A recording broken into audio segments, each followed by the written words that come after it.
ঘূর্ণিঝড় রেমেল আসছে ধেয়ে সাতক্ষীরা মেডিকেল কলেজের সামনে। ঝিরিঝিরি বৃষ্টি, মাঝে মাঝে দমকা বাতাস। এখন বিকেল প্রায় 4টা বাজে। আকাশ মেঘাচ্ছন্ন, মাঝে মাঝে মনে হচ্ছে প্রচন্ড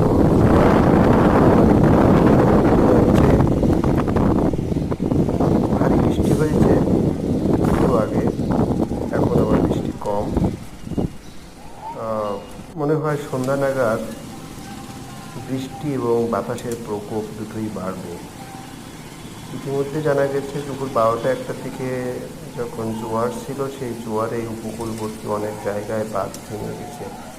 হয়তো রাত 12টার দিকে যখন আরেকটা জোয়ার আসবে, ওই জোয়ারে না জানি কী হবে। সবার জন্য শুভকামনা।